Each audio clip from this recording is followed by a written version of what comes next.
você? Gente, tudo bem? Hoje a gente veio pra roça passear. E agora a gente tá fazendo uma fogueira porque a gente vai fazer queijos. Aqui, gente, olhem pra vocês verem. Aí galera, acabou de fazer a fogueirinha aqui, certo? Tô arrumando aqui. Ela tá arrumando aí, certo? E quando nós terminar de fazer a fogueira, a gente vai trazer o queijo pra nós assar na fogueira. Aqui na roça, ó, escuridão, certo? Da visão tá aí também, ó. Acabou de fazer uma trollagem. Aí galera, vocês E logo a seguem, gente vai passar a trollagem e vai passar tudo pra vocês. certo? E fica aí galera com o vídeo.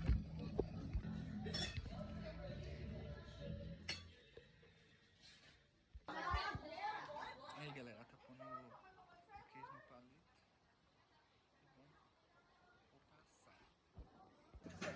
Aí galera, queijinho aqui. Cuidado com a bola.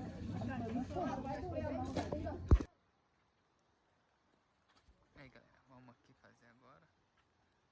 Tá ali, ó o pessoal aí comendo. Cuidado.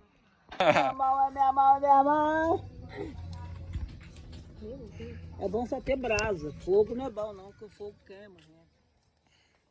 Né? Tá queimando minha mão. Aí galera, tá crocante. Aí, ó.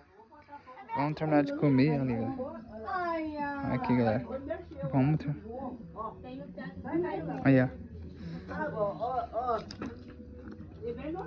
Cadê aqui a palitinha que eu tinha patinho? Tá vendo?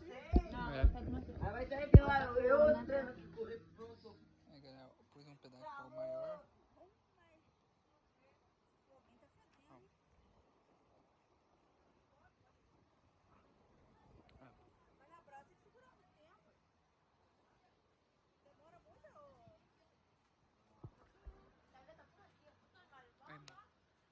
Fala aí pro Instagram.